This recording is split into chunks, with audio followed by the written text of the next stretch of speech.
Well, last summer, I had an argument with a magazine salesman on my porch. Now, I'm not an arguing guy. I don't usually argue with salespeople. In fact, if you want to know, I'm the pushover of our family. If you send a little kid to sell me anything, I just start screaming, "Michelle, I need money," because I will not say no. I'm terrible about that.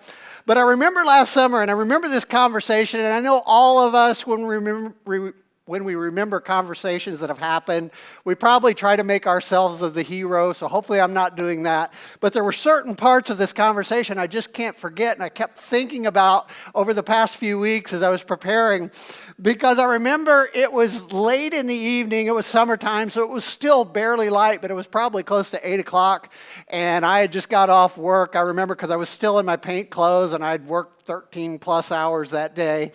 And the doorbell rang right as we started eating dinner, which, oh, that's so exciting because I don't know about your doorbell, but our doorbell doesn't ring very often.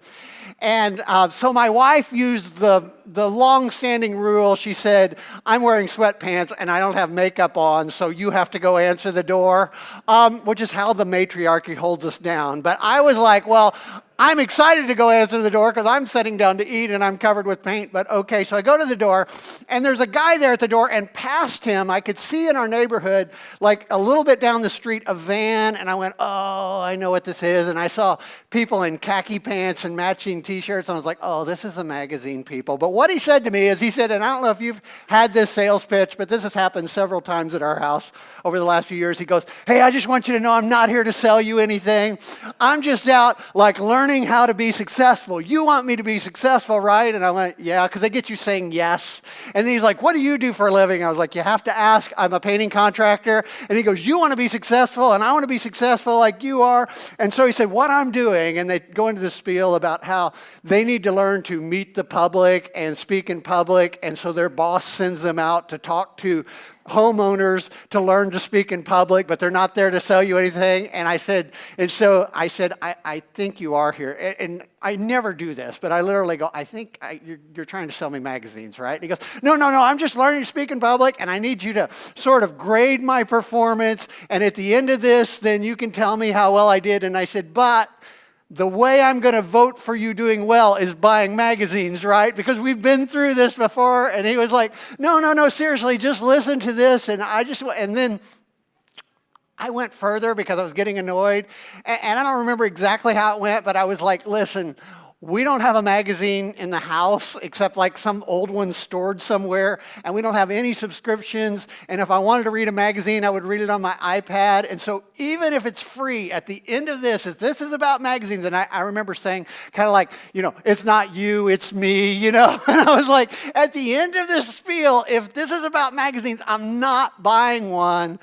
And then he said these words to me that I can't forget. He said, "So if people don't buy magazines, then what's a magazine salesman supposed to do?" And I was like, don't sell magazines.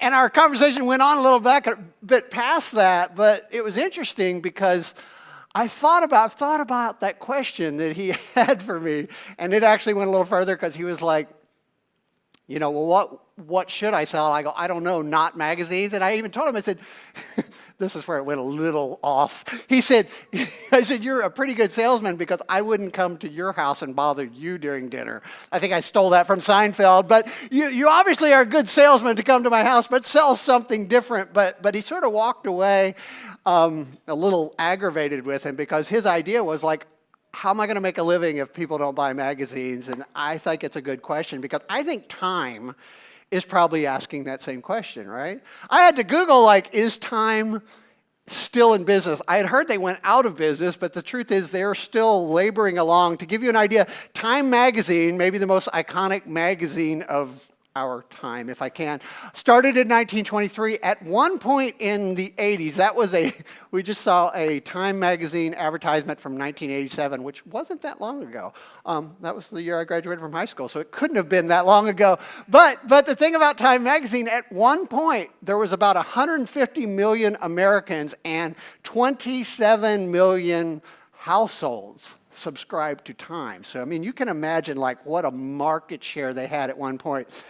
The last sort of record I can find is from 2017, and their subscription was down to 2 million, which have to be all dentist office, right? Because that's the last time you saw a Time magazine was at the dentist office. And I love that they were giving away a free phone, and it was a push-button phone too, which was a big deal.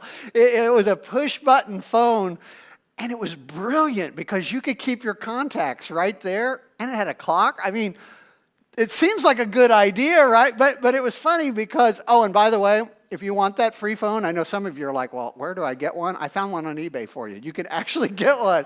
The free phone is for sale. And look, it's not even out of box, but if you notice down at the bottom, my favorite part is, would you like to add a 3-year protection plan? I dare someone to buy that. And Tyler was saying, like, and then just let it break and go, hey, I'm going to need a new one of these, you know? Like that would be. But anyway, if you want, but here's the thing. It's tempting to say, because I said this to that magazine salesman, I'm like, no one subscribes to magazines anymore. Now, that's not entirely true, but it's sort of true, right? Like magazine subscriptions, I don't know if you have any Time and Ink stock or whoever owns them now. I'd sell, because that's not exactly the business you want to be in anymore, right?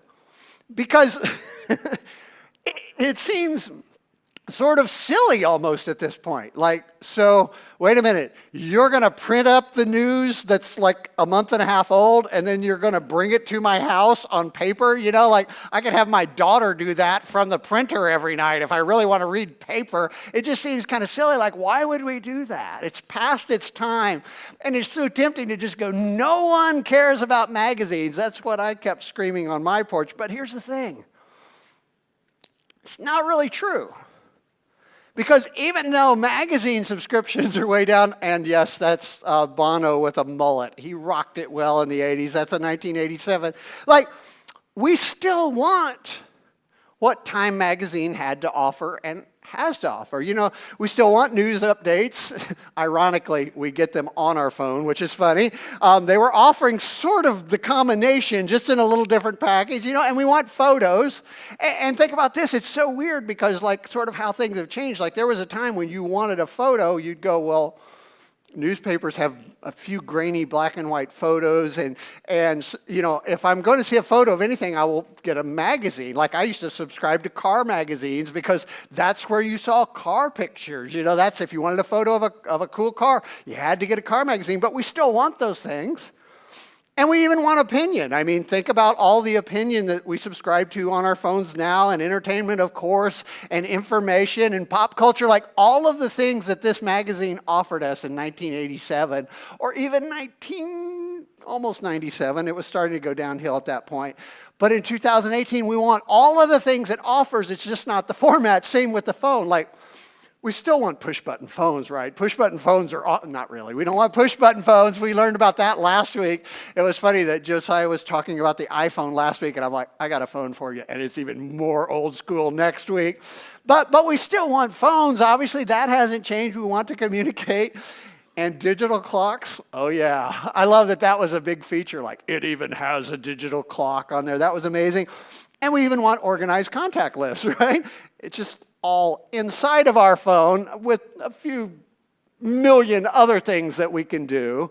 But I was thinking about this, like, we want all of the things that are offered through Time magazine when they were at their heyday. We want all of that information and all of those photos, and we want all of that. We just want a different format. And we still like the phone. In fact, it's more important than ever. And oh boy, do we want to subscribe to things. Like, subscriptions are not dead. It's just magazine and newspaper sales, because we subscribe to everything. If you think, Josiah's so right, like, if you look at our, credit card statement, there's just like $5, $9, $7, $5, and it's always like, whenever that happens, we're like, who ordered that? And I always say, I didn't. No matter what it is, I'm like, I didn't. I have like channels of like, there was a Cartoon Network thing that we wanted to watch one thing on. I can't even remember what it was, like 9 years ago, and it was running forever. I don't know how many $100s I spent for a one-time use like that. But we love to subscribe to things. And that's not just Netflix and Hulu. I mean, there's, how many podcasts do you subscribe to? I've got a dozen. And it's not just that. Then Spotify, we subscribe to music and food. And here's some of I was doing some research this week about the multi-billion-dollar subscription industry in the U.S. It's exploding. Here's some of the most popular subscriptions, and you can see where you line up in there. Actually, it's kind of interesting. The top 3 subscription services are Ipsy, Play, and Birchbox, which are all makeup, so I guess that's a thing. I buy my makeup somewhere else, but go wherever you want. Home Chef and Blue Apron, big, so we're subscribing to meals. I don't understand this one. A really big one is Gray's. Like, that's a snack company. Like, yeah, I might forget to eat snacks if they don't come directly to the house. You know, I don't understand that one. If you do, that's cool. We have Mr. Box is a big one. Coffee. Bulu Box. I didn't think of this. People subscribe to vitamins and supplements. There's numerous clothes subscriptions like Stitch Fix, and that they send curated clothing to your home. That's a big one. I don't know if anybody subscribes to that. But I was looking at these things, like even categories that we don't subscribe to yet. We probably will. I was like, wow, I never even thought that you could subscribe to FabFitFun is all like exercise and I would never use that one. Exercise gear would never happen. We have Bespoke Post. It's Bespoke Post if you don't have enough trendy crap and you're a man. We have Dollar Shave Club, so we subscribe to razors, and Owl Crate, which is subscription reading for children. I mean, it's amazing. Like, it goes on and on. They were talking about how many multi-million-dollar and billion-dollar ideas and companies that are just the subscription thing, and that doesn't even account how many things you subscribe to on Amazon, right? Like, I don't know how many of those we do. We subscribe to coffee and toilet paper, stuff you use. It's going to go hand in hand some mornings. So you like coffee and toilet paper and paper towels and all the necessities of life that you subscribe and save. And so Americans love subscriptions, and we've never actually bought more of them because we feel, obviously, and we're willing to pay for it, that some things are even more valuable on a regular basis. Like, yeah, it's valuable to have, Netflix and go home and watch that, but it's something you want to have available at all time. And products that you want to come on a regular basis. And we'll talk in the upcoming weeks as we talk about subscription. The reason why the subscription companies want you to subscribe is they know 2 things about you. It's really hard to stop subscriptions. And if you notice, like, it's super easy to subscribe to something, and then they're like, if you would like to unsubscribe, then you have to send a self-addressed stamped envelope to Pueblo, Colorado, and then make a call with a code you get back. It's crazy. So they know that, and they also know about Americans, we're really bad about sending stuff back, and I know that's true. We don't really want it. I don't know what it is, but I do not want to go to UPS. That would be a pain, so let's just keep it. But there is value in subscribing to things. And so that's kind of the idea that we're going to talk about this month as Christians, as people who come to church. You came to church this morning. As this idea, and there's sort of 2 meanings of subscribe, and so a little bit of a play on the word, being a little bit cutesy here, but I'm not really talking about the kind of subscribe which means to agree with a teaching, even though that fits here. I actually want to talk to you this month about the value of subscribing to the ideas of Christianity, to actually buying in, to actually going, I want that on a regular basis in my life. And in fact, most of it is not something that's a one-time, one and done. And as a church, this is our anniversary month or our birthday month. As a church, we've been asking you to subscribe to things for over 10 years now. Just saying, hey, what if we loved God and we loved people and we did that in such a way that it sort of motivated us to take action? I'm so glad Kathy talked about that this morning. The idea of the things that you do, the things when we see a problem, that came out of her hearing from the guy down in York City going, you know what people need? They need socks and long underwear. I mean, and we can't even imagine that's the most important thing. But so yes, let's do that. So we gather together, we do things. And every month your giving allows us to provide a room for battered women at YWMCA. There's a room there for when someone needs to check in that's provided by Action Church, and that comes from you. And the same thing with Bridge of Hope and Life Path, Food Bank, those type things. So because of that, and those are just things that we give to corporately as a church and as a people, we hope that you subscribe to the idea and on a regular basis put your love of God and your love of people into action in some way. And just full disclosure, just like, I think the worst subscriptions are obviously ones you don't know what you're getting. I never fall for those. I guess people do because it's big business going, hey, we'll just send you something in a box. No, thank you. But I think beyond that, the worst kind of subscriptions are the ones that you don't know how much they cost. Like that free offer thing where they don't tell you how much it costs. Well, this costs something. And we've been telling you that all along. Now, we're a weird church in the fact that we don't take up an offering for money. But we do tell you every week, like, this only happens if you admit that you come to Action Church. You have to invite your friends because we don't have any advertising. And you have to invest your time and money for this to continue and for all this time it has, because there's no guarantee with churches, especially churches with no backing. During the time we've been meeting, obviously many churches have started in that time, and most of them, just by the odds, aren't existing because at some point, if people don't invest their time and money and their talents, things don't happen. There's no reason they would. And getting involved, not just in the work of Action Church, but in the community of Action Church, we've been asking you all this time to subscribe to that. Take this offer and on a regular basis, subscribe to that. But the question I think we have to ask, and I've been thinking a lot about this, I've been praying about this, and I've been asking questions like, as a culture and as a nation, what if people don't want to subscribe to church anymore? What if we come to a place, and we all have friends that would say this, and quite frankly, it would be really easy for all of us to get there, where we go, I used to go to church. And I always tell you just honestly, when we take a week off here or there, or that week that we take between Christmas and New Year's, I'd love to go, you know what, man? I was so bummed out. I'm always like, this is a great Sunday. Woo! I'm like, I'm wilding out in my neighborhood because I got a day off. And so it would be really easy to not subscribe to church anymore. And quite frankly, whether you imagine church as being like pews and organs and stained glass, maybe some of you went to that kind of church when you were young. But if you think like stage lighting and screens and, preachers with little headset mics on, if you think that's new, guess what? Your kids, that's their stained glass and pews. Like they're looking at this in the same way, like, oh yeah, that's just old church. They have a screen, the guy gets up there. Because it's true, we all are traditional churches. We all do the same thing in a sense. Oh, another guy with a guitar. Even though we go, oh, the organ was boring, but oh, this is great. Here's the thing, like I was thinking, like it all becomes tradition, and it all becomes like, what if we get to a point like that magazine salesman said to me, like, well, how am I supposed to sell magazines if people won't buy magazines? They're like, that's a good question. But I've also been thinking about this. I'm not done with the church or thinking, hey, we should wrap this up and like have a roller skating rink or something. Nothing wrong with a roller skating rink, just first thing that popped into my mind. But like my thought is like, maybe it's not church that's the problem. Just like it's really not Time Magazine that's the problem. Like all of the things that Time Magazine set out to do, we still want.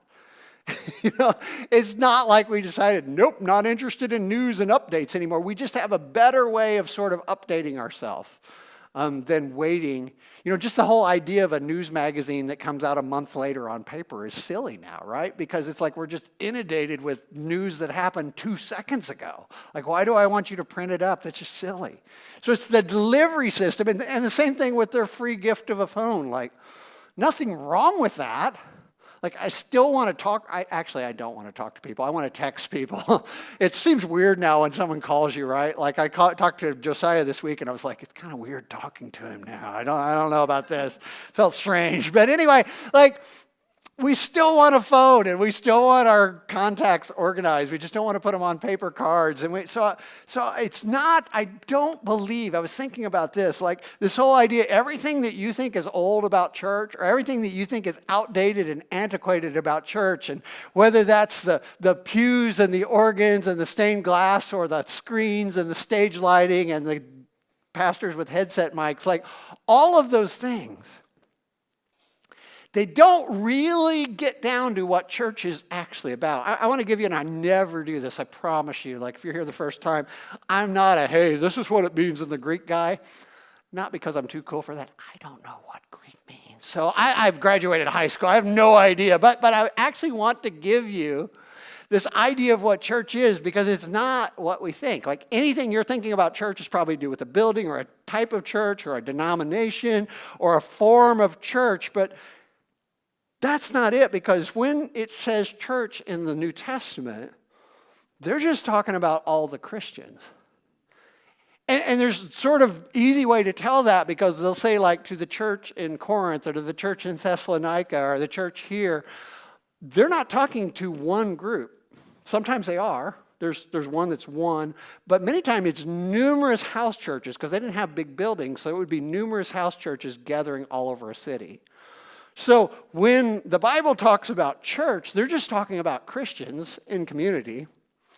And it was derived from the word that means the Lord's house, which then we take to mean a building. Like you'll hear people, rarely they say that about this church, because it used to be a club and we've not had a building, but you hear people go, yeah, I'm going to the Lord's house today, which has to seem weird to our friends who aren't Christians, like, where does he live? You know, but that's sort of what it was based off of. So the idea, and we're going to sort of tease this out over the next few weeks, of the church was, number one, is just people, which in the, history of Action Church is pretty clear, because we've met at numerous different places. And, at one point, if you wanted to say, where does Action Church live? It was that truck outside. Like that, if you want to just go, like, the church is there, we put all the church in the truck. So that, I guess, was the church. If you want to make church a place, it was wherever the truck was parked. That was church. But church is really us. Church is the people. And beyond that, it's the Lord's house. And it's interesting, because what the metaphor that the New Testament uses a lot is that we are building that house. And so whatever you think church means in 2019, and I almost said 18 because we're early in the year, is different than what they thought in 1999 or 1969 or 1939. But none of those are really church. You were thinking about like the format or the building, but really church is people.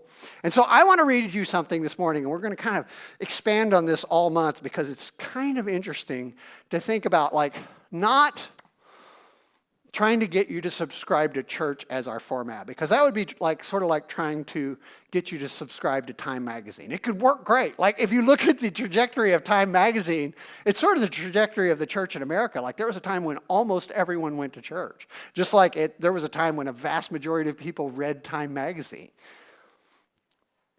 But there's been no drop-off in people wanting to hear news. And there's no drop-off in people having opinions and wanting to see photographs of things and being interested in pop culture. No drop-off, even though Time magazine went like this.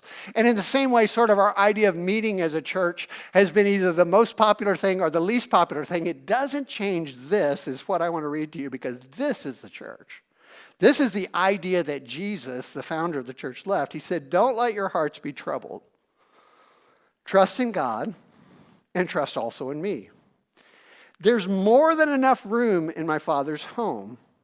And if it were not so, would I have told you that I'm going to prepare a place for you? And when everything is ready, I will come and I will get you, so that you will always be with me where I am, and you know the way to where I am going. No, we don't know, Thomas said. He got the nickname Doubting Thomas because of things like this. Like Jesus is making this amazing point and this amazing rant, and he's going, hey, you know where I'm going, and hey, I'm going to prepare a place for you. And Thomas is like, we don't have any clue where you're going. But I'm glad. I'm actually glad Thomas said that, and I'm glad it got written down, because Jesus said, I am the way, the truth, and the life, and no one can come to the Father except through me. So this is the ideas that the church was built around. I mean, this idea, think about this idea. Like, don't let your heart be troubled. Josiah said last week, which is so important, Jesus said, come to me, all of you who are weary, who are tired, because my yoke, my burden is easy. This is an easier way of living. And here he's saying, like, don't you want to live a life without worry and fear? Like, don't you want to have a sort of framework in place where there are no worries, where you're not concerned every minute, like what's going on in the world and what are my grandkids going to be safe and are my children going to be, prosperous in this world, or what's going to happen to my sons because of culture, or what's going to happen to my daughters because of culture? What if you could live in a world where because of Jesus and because of eternity, his eternal plan, you could at least worry a whole lot less? And see, that I think that's something even Americans in 2019, we'd like to subscribe to, right? Like, wouldn't you like to worry less? Wouldn't you like to have less of that pit of your stomach when you watch the news? Like, oh, what's going to happen now? What's he going to do? Or what's she going to do? Or what? That's what Jesus was saying. Like, don't let your heart be troubled. I've got a plan. And trust in God. Trust also in me. Now, here's the thing about that. Like, some of us, and if you're not a Christian this morning, you are so welcome. This is the place for you because we want you to come in, be as skeptical as you want. I think you're super open-minded just because you're listening to a person like me. But what Jesus is saying here is like, you could have a God you could trust in. Not just a God, because guess what? At that point, it wasn't like we have a lot of people now who go, I don't believe in God, or I'm not sure about God. At that point, I shouldn't say everybody, but most people believed in a God. It was polytheism, like there were gods and idols everywhere, and so everyone might have their God, but they were certainly not gods that you could trust in. Not gods that you could trust to have your best interest. They were gods that you would appease to keep them from either injuring you or to sort of bribe them into being with you. But he's going, what if you could trust a God? There was a God that you could completely trust in, that literally was in control in the long term, and you could trust and you could just rest in that knowledge that he had a plan even when it seemed like things were most out of control. See, that's something that I think we could ask people to subscribe to. And I think that's something that Americans still want. Like, so little we feel like we can trust. We don't trust in institutions. We don't trust in government. We don't trust in policemen. We don't trust in the military. We don't trust in anything anymore. So imagine sort of going like, there's a God. Not a God who wants something from you, but a God who wants something for you. A God that you can trust. And then this idea. I love this idea. There's more than enough room in my Father's house. It's not like, I don't know about you, it works on me. Like whenever I buy something on Amazon or I look at something on Amazon and it's like only 5 left, and I'm like, there's other people right now competing. I must buy this now. That's not what he's saying here. He's like, guess what? We got plenty of room. And bear in mind, and we're going to talk more about these over this week, this is not just heaven. Like, this is not just heaven because, as I told you, their word for Father's house was ecclesia, which is church. He was saying there is more than enough room in church for everyone. There's more than enough room. There's more than enough. And here's the great thing about their model, and it's sort of true today, but we imagine it like, oh, that's a church and this is a church, and they're all sort of segmented up. This was all the Christians were one church. Did it mean they were the same? Oh, no, they were not the same. Some were very poor, some were very rich, and just like today, like we had a prayer meeting here a couple of weeks ago, all different kinds of Christians. I know that I've got brothers and sisters in Christ that are very different from me. And their gatherings are very different from ours, but that's cool. I had a friend who was a little older, and he'd been married a lot longer, and he would say, when it comes to marriage, Don, he's like, if you're both the same, then one of you's unnecessary. And I think that's the same with church. Like, church is going to be so different as long as we are actual Christians who actually are following Jesus and making him the king. We can be very different, and that's great because that's what Jesus was saying. He's like, there's more than enough room, not only here on earth, but in heaven. It's not just like, just some of you are good enough, or some of you're accepted, but the rest of you, you're not. You're just not good. No, there's room. And then he says this, and this is such a great thing, like when everything is ready. And this just doesn't talk about heaven. This talks about this idea, because if you study heaven, we tried to last year. It was very difficult. But Revelation talks about actual what we call heaven as being a place on earth. Like the earth is completely like Chip and Joanna Gaines and renovated and cleared out. And then heaven comes down to earth. And Jesus himself welcomes us there. And that's a concept I could get behind. Eternal community and belonging. That's what we're all looking for, right?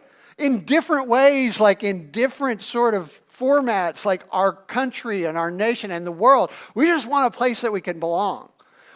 And it's doing some horrible things and some good things, but we're like trying to get a team or a political group or a biker gang. Like we need some place that we can fit in, or a culture or a subculture or subculture, because we're really cool. But like we want to find a place that and Jesus is saying, listen, there's plenty of room for all of you, and when the time is right, like I've got a plan where all of you could live in community and know that you belong forever. And then he said these words, like Thomas kind of calls him on it. And this line here, just, I don't know about you, but it calls out to me. Because he says, I'm the way, the truth, and the life. Man, we need a way. I think that's what's so disconcerting about the world we live in.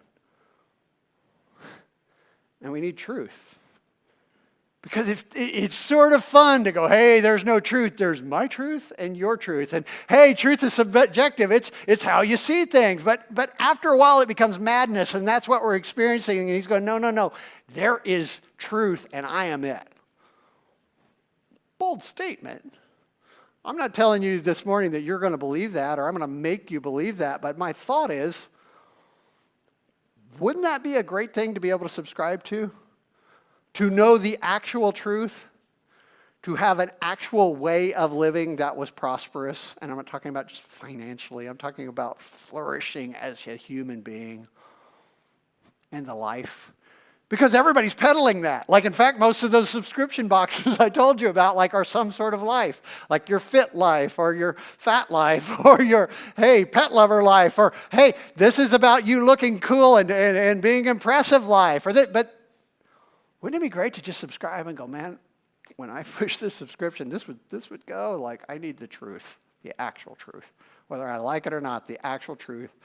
And a way of living I could count on, and a lifestyle that was actually going to lead to flourishing. Not something that I'm going to be happy in short term, like that diet that I think is great, and then I have some horrible complications down the road. Like, I need to know the truth, and I need to know a way. And then he said, probably the most infuriatingly arrogant, terrible thing to say, and Jesus said it, and this is what it leaves us with, is he said, no one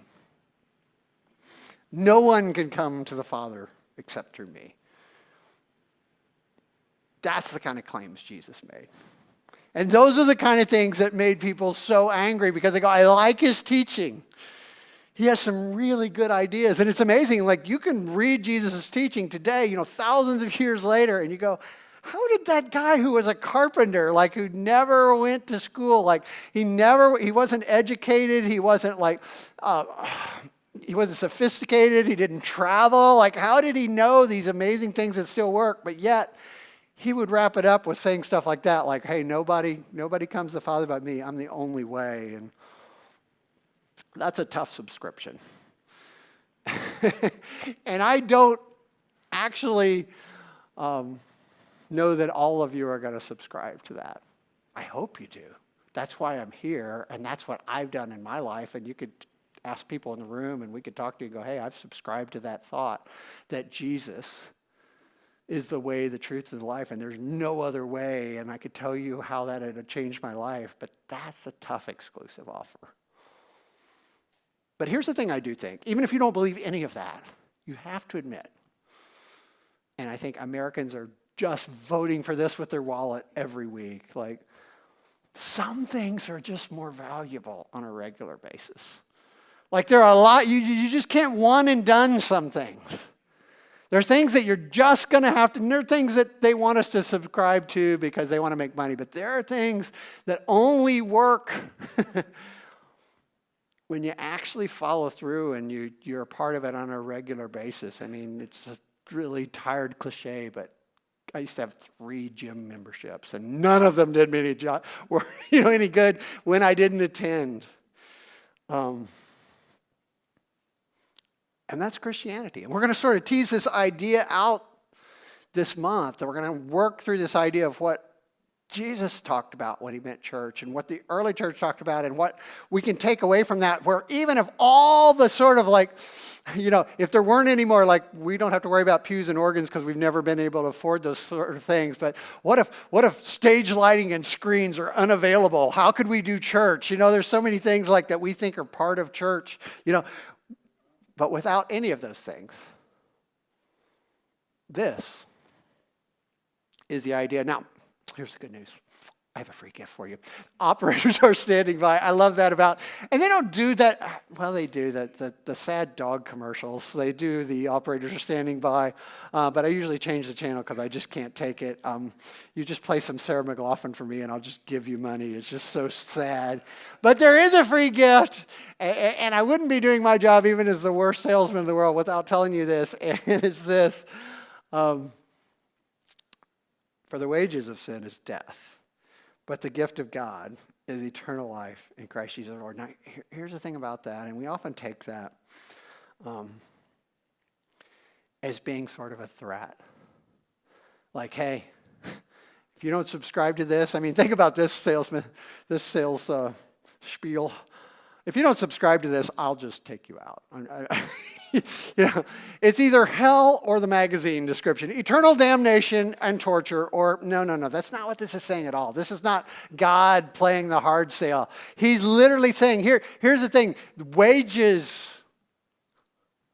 You don't get wages because your boss is punishing you. You get wages because that's what you earned. He's like, by the way, what you earn when you don't live this path, when you don't do the I am the way, the truth, and the life thing, not my punishment, not God's going to get you. It's just the wages of that is death. And you know that, and I know that. And you might push back against me saying that, but think about this. Whenever we do things against God's plan, it leads to death. Now, not physical death. That's what Eve and Adam discovered when they ate the fruit that God told them not to. They were alive. But you and I know, we can just think back in time and we can think about how sin has killed relationships, it's killed opportunities, it's killed our reputation, it's killed our future, it's killed so many things, and so we know that if you read this the way it was written, this is just God saying, listen, that other way, you know what it leads to. It destroys everything. And I have a free gift of community and belonging and truth and worry-free living here on earth and something to strive for the rest of your life. And I want Ben to come back up here again, but it's so funny, we read this and we kind of go through that list and we go, oh, that's so weird to imagine that you would change things in your daily life to go to another place called heaven that you don't know what it's going to be like and you don't even know. It's so funny when I think about oh, that seems so weird to us, but I hear all the time people going, hey, we're going to get to Mars. And guess what? We're going to have to travel there and it's going to take so long, we'll never be able to come back. And we're going to have to go through all this training. And so people are signing up to go to Mars, which is this place we don't even know if you can survive. And we know we can't come back from. And we're so tired of Earth for some reason. We go, I'm willing to go live on Mars and freeze if they can get me over there somehow. But I understand it seems very odd to go, you know what?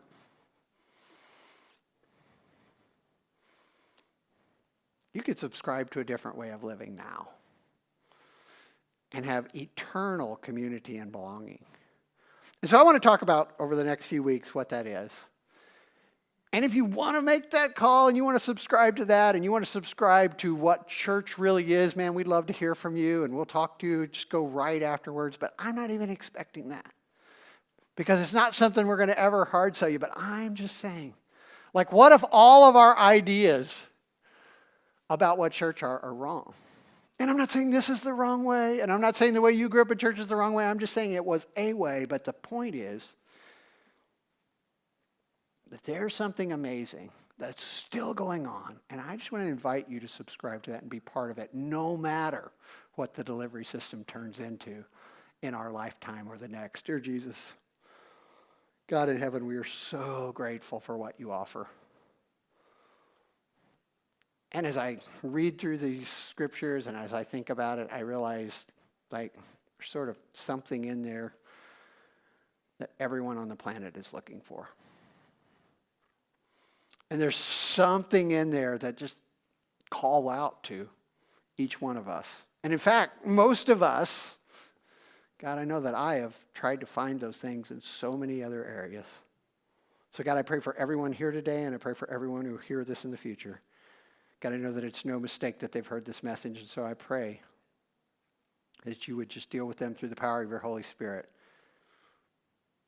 They would consider subscribing to your plan. In your name we pray, amen.